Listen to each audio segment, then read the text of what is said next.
Hi friends, नमस्ते।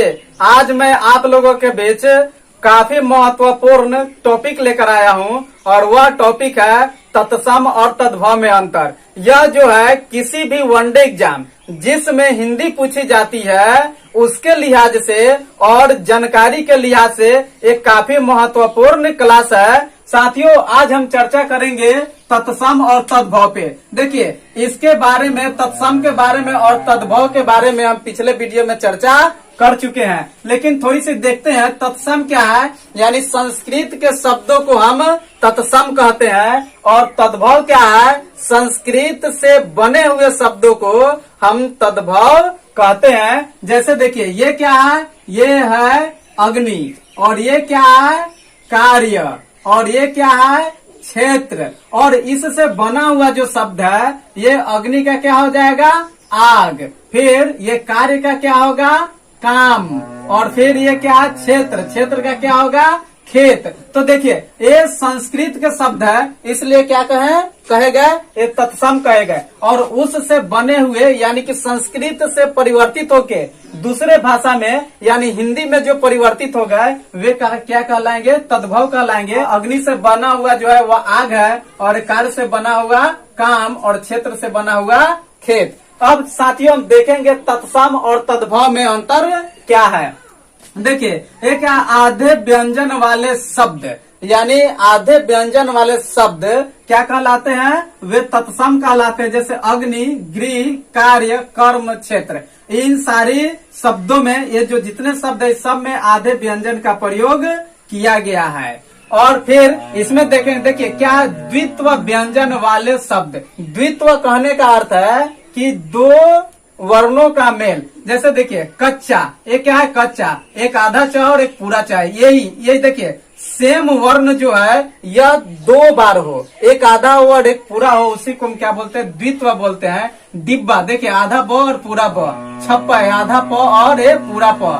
पप्पू, ये आधा प और एक पूरा प। अर्थात द्वित्व व्यंजन वाले जितने शब्द है वे सारे शब्द तद्भव कहलाएंगे। फिर देखते हैं ये क्या है, संयुक्त व्यंजन वाले शब्द। संयुक्त व्यंजन क्या क्या होते हैं, ये त्र होते हैं, ज्ञ होते हैं, और स्र होते हैं, ये त्र होते हैं, और ध होते हैं, ये वाला ध। आधा द और ये क्या है, य, यानी आधा द और य मिलकर क्या बनता है, ध बनता है। ये क्या है, संयुक्त व्यंजन के अंतर्गत आते हैं, संयुक्त व्यंजन कहलाते हैं। तो जिस भी शब्द में संयुक्त व्यंजन का प्रयोग किया गया हो वे शब्द क्या होंगे, तत्सम होंगे। जैसे देखिए, क्षत्रिय, विज्ञान, श्रीमान, छात्र।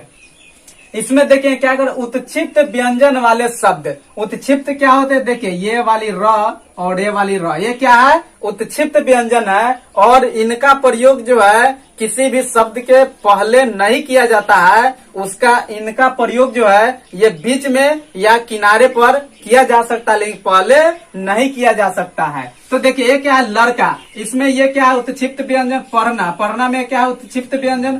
सड़क, सड़क में क्या है, उत्क्षिप्त व्यंजन। कढ़ाई, ये क्या है, उत्क्षिप्त व्यंजन। बड़ा, ये क्या है, उत्क्षिप्त व्यंजन। तो जिन शब्दों में उत्क्षिप्त व्यंजन का प्रयोग किया गया, उपयोग किया गया है, वे क्या कहलाएंगे, तद्भव। फिर देखते हैं अनुस्वार चिन्ह वाले शब्द जो है वे क्या कहलाते हैं, तत्सम कहलाते हैं। जैसे संसार, देखिए अनुस्वार लगा हुआ है। संगम अनुस्वार है। मंगल क्या है, अनुस्वार है। संविधान अनुस्वार है। तो ऐसे आपको कोई भी शब्द मिले तो वे क्या कहलाएंगे, तत्सम कहलाएंगे। फिर इसमें देखेंगे अर्ध चंद्र बिंदु वाले शब्द, यानी कि जिस भी शब्द पे अर्ध चंद्र बिंदु, देखिए साथियों ये क्या है, अर्ध चंद्र बिंदु है, इसका प्रयोग किया गया हो वे तद्भव कहलाएंगे। जैसे दांत, माँ, चांद, चांदनी, आंख, इस पर किसका प्रयोग किया गया है, अर्ध चंद्र बिंदु का।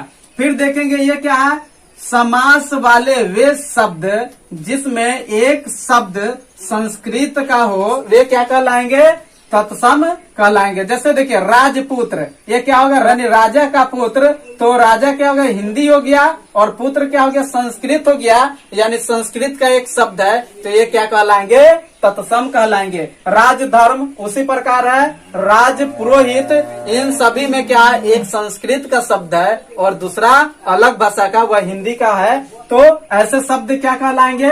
तत्सम कहलाएंगे। इसमें देखेंगे, देखिए क्या कर रहा है, समास वाले वे शब्द जिसमें दोनों शब्द हिंदी का हो। इसमें क्या कर रहा था, एक शब्द संस्कृत का हो और इसमें क्या कर रहा है, दोनों शब्द हिंदी का हो। जैसे माता पिता, माता और पिता दोनों क्या है, हिंदी का शब्द है। दाल भात दोनों क्या है, हिंदी का शब्द है। वैसे भाई बहन, ऊंच नीच, जात पात, सभी क्या है, हिंदी के शब्द है। इसलिए ये क्या कहलाएंगे, तद्भव कहलाएंगे। फिर देखेंगे ये क्या है, संस्कृत के उपसर्ग से बने शब्द क्या कहलाते हैं, तत्सम कहलाते हैं। जैसे प्रति वर्ष, वर्ष में क्या लगा हुआ है, प्रति। आ जन्म, जन्म में क्या लगा हुआ, आ। और ये क्या है, दुष्परिणाम, परिणाम में क्या लगा हुआ है, दु। निरोग, तो ये साथियों क्या है, ये संस्कृत के उपसर्ग से बने हुए शब्द है, इसलिए किसके अंतर्गत आएंगे, तत्सम के। फिर इसमें हम देखेंगे हिंदी के उपसर्ग से बने शब्द जैसे अनबन, अनमोल, अजान, सपूत, बिन खाया, ये सारे शब्द क्या है, तद्भव है। फिर देखेंगे क्या है, संस्कृत के प्रत्यय से बने शब्द जैसे गत्वा, कथनीय, पूजनीय, विज्ञान आदि। ये क्या है, गम में कत्वा प्रत्यय लगा हुआ है, कथ में अनियर प्रत्यय लगा हुआ है। प्रत्यय किसी भी शब्द के अंतिम में लगता है, अंत में लगता है। तो ये सारे शब्द जिसमें क्या है, संस्कृत के प्रत्यय हैं, वे किसके अंतर्गत आएंगे, तत्सम के।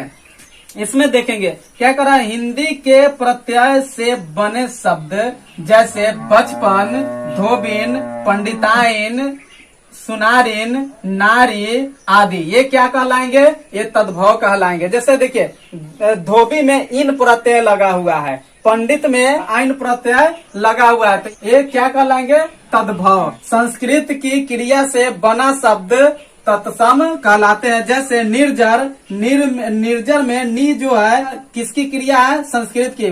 पठनीय, पठनीय में पठ किसकी क्रिया है, संस्कृत की। तो जिस शब्द में अगर संस्कृत की क्रिया लगा हो तो वे क्या कहलाएंगे, तत्सम कहलाएंगे। फिर देखते हैं हिंदी की क्रिया से बना शब्द क्या कहलाएंगे, तद्भव कहलाएंगे। जैसे क्या है, दौड़ना, पढ़ना, लिखना, खाना, जाना, सोना आदि। देखिए दौड़ना में दौड़ क्या है, ये हिंदी की क्रिया है। पढ़ना में पढ़ किसका क्रिया है, हिंदी के क्रिया है। तो हिंदी के क्रिया से बने शब्द जो होते हैं वे तद्भव कहलाते हैं। देखिए ये क्या है, क्लिष्ट, कठोर, जटिल, वर्तनी व उच्चारण वाले शब्द ये तत्सम कहलाते हैं। जैसे देखिए उज्ज्वल, अंत्याक्षरी, शुश्रूषा। फिर देखिए क्या है, सरल, सुगम, आसान, यानी सरल, सुगम, आसान, वर्तनी व उच्चारण वाले शब्द जो होते हैं ये तद्भव कहलाते हैं। यानी तद्भव जो होते हैं उसे हमें पढ़ने में और लिखने में कठिनाई नहीं होती है। जैसे देखिए क्या है, बराबर, आम, किताब, अपमान, काम इत्यादि। ये क्या है, ये आसान है, सरल है और सुगम है। फिर देखते हैं क्या है, संस्कृत के कवि, लेखक एवं उनकी रचनाओं में प्रयुक्त शब्द ये तत्सम कहलाते हैं। देखिए संस्कृत के जो भी लेखक हो या कवि हो, है ना, वे जब रचना करते हैं तो वे संस्कृत का ही उपयोग करते हैं और उनकी रचनाओं में प्रयुक्त शब्द जो होंगे वह क्या होंगे, तत्सम होंगे। जैसे देखिए राम, कर्ण, पितामह, भ्राता इत्यादि। फिर देखिए यहाँ क्या है, हिंदी के कवि या लेखक एवं उनकी रचनाओं में प्रयुक्त शब्द क्या कहलाएंगे, ये तद्भव कहलाएंगे। जैसे माता, दानव, मानव, झरना, ये सब किसके शब्द है, ये हिंदी के शब्द है।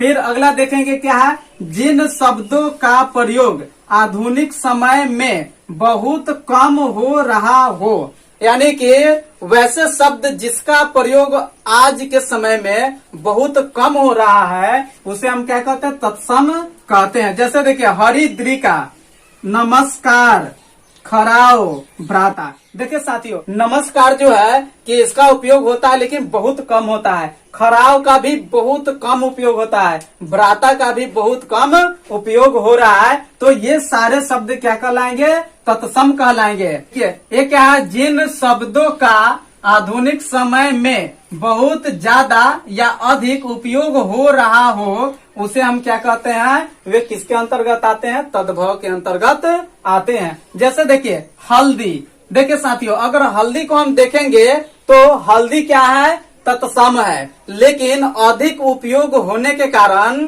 अधिक यूज होने के कारण हल्दी जो है यह क्या हो गया, ये तद्भव हो गया। लिखा जा रहा है कि जिन शब्दों का उपयोग जो है आज के समय में बहुत अधिक हो रहा है, उसे हम क्या कहेंगे, उसे हम तद्भव कहेंगे। तो देखिए हरिद्रिका, हरिद्रिका का अर्थ होता है हल्दी, और हरिद्रिका क्या हो गया, ये तत्सम हो गया, लेकिन हल्दी जो क्या है ये तद्भव हो गया। क्यों तद्भव हुआ, अधिक उपयोग होने के कारण। देखिए नमस्ते, पहले नमस्कार बोला जाता था, लेकिन अब नमस्कार का उपयोग कम हो गया है और यह इसमें बदल गया है, किसमें, नमस्ते में बदल गया है। आज हम अधिक उपयोग किसका करते हैं, नमस्ते का। फिर देखिए ये क्या है, खराव, खराव, खराव का उपयोग आज के समय में बहुत कम हो गया है, और खराव का रूप धारण कौन सा कर लिया है, चप्पल। पहले खराव पहना जाता था, लेकिन आज चप्पल पहना जाता है, और चप्पल का उपयोग आज के समय में बहुत अधिक हो रहा है, इसलिए ये चप्पल क्या होगा, ये होगा तद्भव। और साथियों आज का जो मेरा प्रश्न है वह प्रश्न है, मयूर का तद्भव क्या होगा। देखिए मयूर क्या है, ये तत्सम है, लेकिन इसका तद्भव रूप क्या होगा यह आपको बताना है। और साथियों पिछले वीडियो में जिन्होंने सही आंसर दिए हैं उनका नाम इस प्रकार है, Kundan, Shayari king, Ravish Mahto, Lakhinder, Chulhai Mahto, Priyanka Kumari, Asha Devi, Chandan Kumar, professor HK Jha. Thank you, धन्यवाद, जय हिंद।